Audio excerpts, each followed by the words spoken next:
ಶ್ರೀ ಗಣಪತಿ ಶಾರದಾ ಗುರುಭ್ಯೋ ನಮಃ.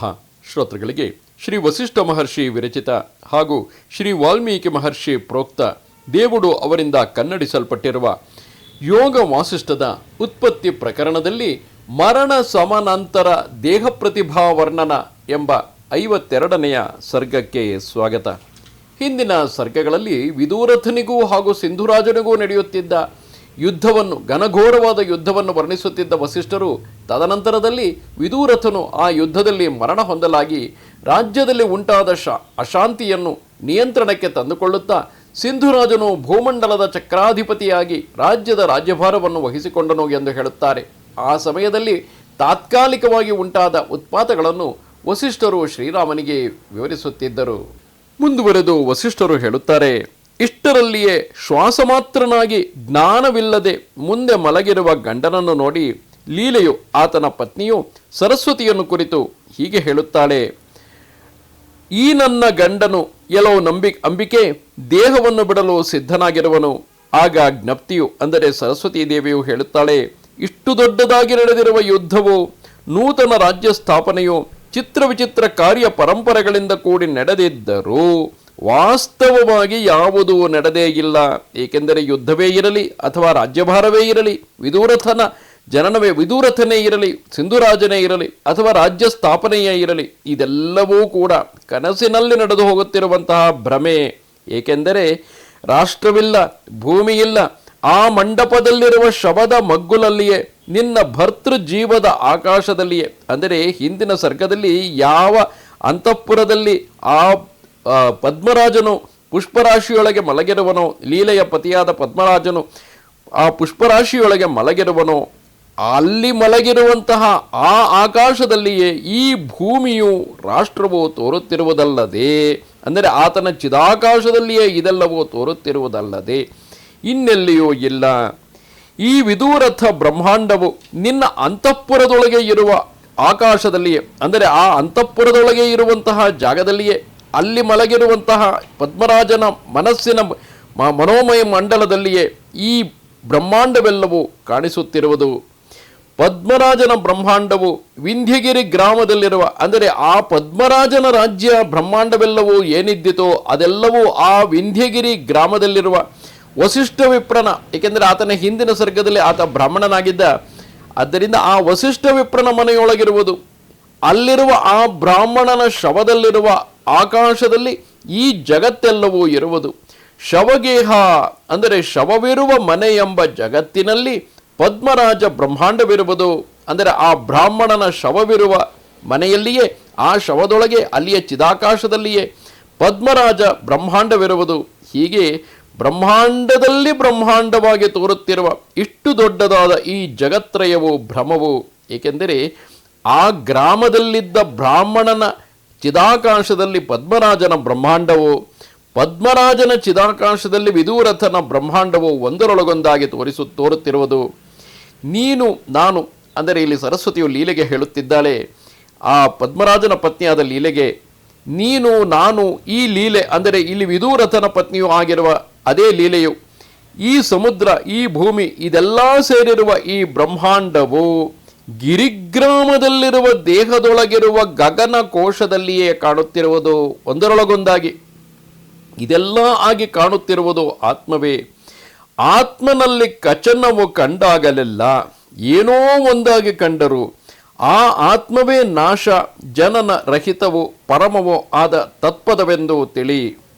ಅಂತಃಪುರದ ಒಳಗೆ ಸ್ವಪ್ರಕಾಶದಲ್ಲಿಯೇ, ಆತನ ಮನೋಮಯ ಕೋಶದ ಆಕಾಶದ ಅಲ್ಲಿರುವಂತಹ ಬೆಳಕಿನಲ್ಲಿಯೇ ತನ್ನ ಸ್ವಭಾವಕ್ಕೆ ಅನುಗುಣವಾಗಿ ಉದಿತವಾದ ಆತ್ಮನಲ್ಲಿ ಶಾಂತವೂ ಪರವೂ ಅನಾಮಯವೂ ಆದ ತಾನೇ ಹೊಳೆದು ತಾನೇ ನೋಡುವುದು, ತಾನೇ ದೃಶ್ಯವಾಗಿ ತಾನೇ ದ್ರಷ್ಟೃವಾಗಿ ನೋಡುತ್ತಿರುವುದು. ಹೀಗೆ ಕಾರ್ಯದಿಂದ ಘನವಾಗಿ ತೋರುವ ಈ ಎರಡು ಮಂಡಪಗಳಲ್ಲಿಯೂ, ಅಂದರೆ ಪದ್ಮರಾಜನ ಬ್ರಹ್ಮಾಂಡವೂ ಹಾಗೂ ವಿದೂರಥನ ಬ್ರಹ್ಮಾಂಡವು, ಈ ಎರಡು ಮಂಡಪಗಳಲ್ಲಿಯೂ ಶೂನ್ಯವಾದ ಆಕಾಶವಿರುವುದೇ ಹೊರತು ಜಗತ್ತು ಎಂಬ ಭ್ರಮವು ಪ್ರತ್ಯೇಕವಾಗಿ ಇಲ್ಲ. ಭ್ರಮವನ್ನು ನೋಡುವ ದೃಷ್ಟೃವಿದ್ದರೆ ಭ್ರಮವೇ ಹೊರತು ದ್ರಷ್ಟೃವಿಲ್ಲದಿದ್ದರೆ ಭ್ರಮದ ಭ್ರಮತೆಯಾದರೂ ಎಂತೂ ಭ್ರಮವೆಲ್ಲಿಯದು ಅದರಿಂದ ಭ್ರಮವೆಂಬ ಬೇರೊಂದು ಪದಾರ್ಥವಿಲ್ಲ, ಇರುವುದೆಲ್ಲ ಒಂದೇ ಒಂದು, ಅದು ಜನ್ಮರಹಿತವಾದ ಬ್ರಹ್ಮವು. ಭ್ರಮವೆಂಬುದೇ ದೃಶ್ಯವು, ದೃಶ್ಯವು ಅಸತ್, ಅದು ಸತ್ತಲ್ಲ. ಅದರಿಂದ ದೃಷ್ಟೃ ದೃಶ್ಯ ದಶ ಎಂಬುದೇ ಇಲ್ಲ, ದೃಷ್ಟೃ ದೃಶ್ಯ ಕ್ರಮವೇ ಇಲ್ಲವಾದುದರಿಂದ ಉಳಿಯುವ ಅದು ಅದ್ವಯವು ಸಹಜವೂ ಆದುದು. ಆ ಸಹಜ ಪದವು ಎಲ್ಲದಕ್ಕಿಂತ ಶ್ರೇಷ್ಠವಾದುದು. ನಾಶವೂ ಜನನವೂ ಇಲ್ಲದ್ದು, ತಾನೇ ಹೊಳೆದು ತಾನೇ ನೋಡುವ ಶಾಂತವು ಆದ್ಯವು ಅನಾಮಯವೋ ಆದದ್ದು.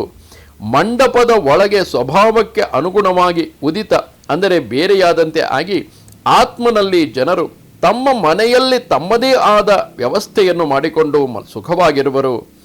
ಅಲ್ಲಿ ಪ್ರತ್ಯೇಕವಾದ ಜಗತ್ತು ಇಲ್ಲ, ಸೃಷ್ಟಿಯಿಲ್ಲ, ಅನುಭವವೆಂಬುದೂ ಇಲ್ಲ.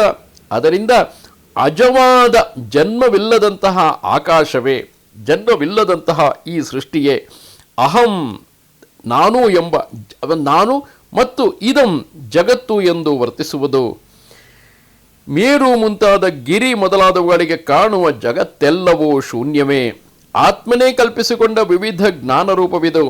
ಇದು ಕಣ್ಣಿಗೆ ದೃಢವಾಗಿರುವಂತೆ ಕಂಡರೂ ಕೊಂಚವೂ ಇಲ್ಲ. ಕನಸಿನಲ್ಲಿ ಕಂಡ ಮಹಾನಗರದಂತೆ ಇರುವುದು.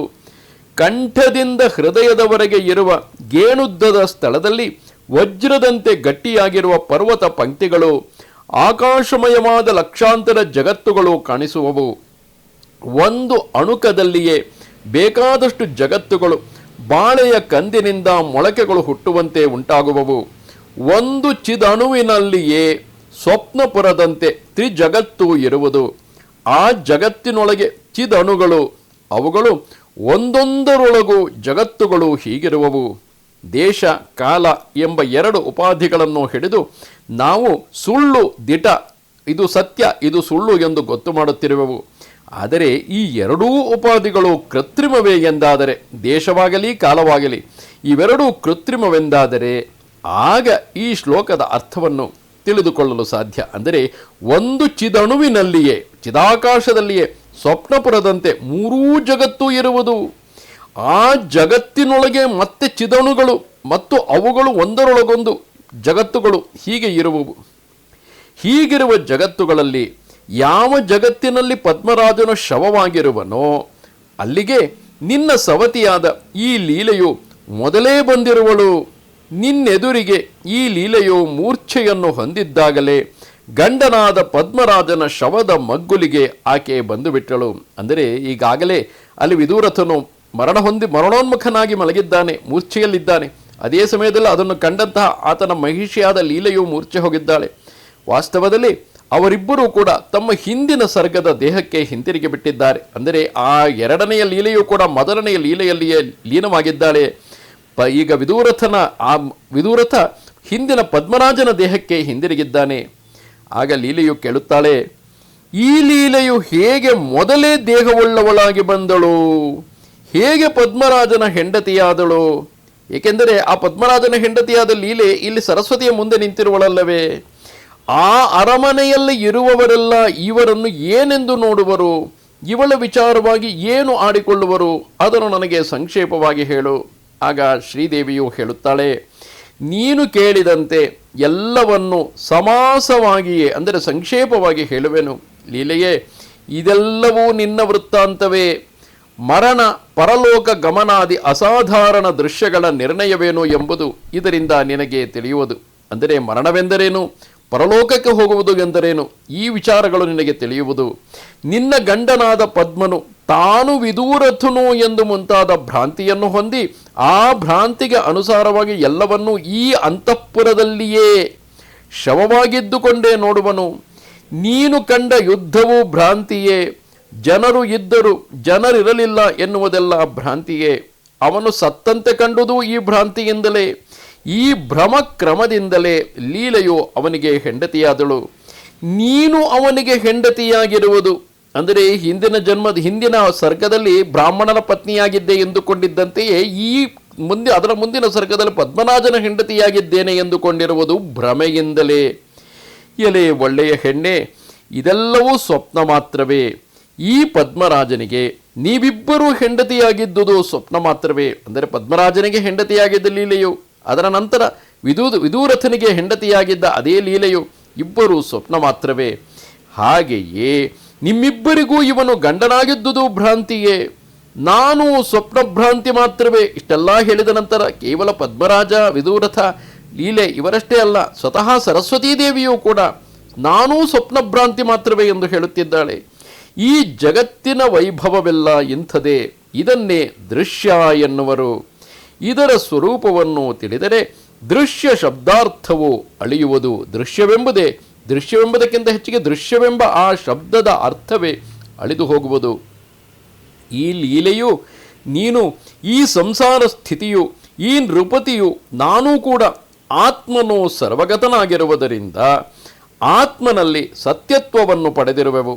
ಇವರು ನಾವು ಅನ್ಯೋನ್ಯವಾಗಿ ಇರುವೆವು, ವ್ಯವಹಾರ ಮಾಡುತ್ತಿರುವೆವು ಎಂದು ಕಾಣುತ್ತಿರುವ ಈ ಸಂಸ್ಥಿತಿಯೆಲ್ಲ ಮಹಾಚಿದ್ಘನದ ಸರ್ವಾತ್ಮತ್ವದಿಂದಲೇ ಬರುವುದು, ಸರ್ವಾತ್ಮತ್ವದಿಂದಲೇ ಸಿದ್ಧಿಸುವುದು. ಹೀಗೆಯೇ ಮನೋಜ್ಞಹಾಸ ವಿಲಾಸಗಳುಳ್ಳ ಈ ವಿಲೋಲ ವದನೆಯು ನವಯೌವನ ಶಾಲೆಯೂ ಆದ ಲೀಲೆಯು ರಾಣಿಯಾಗಿರುವಳು.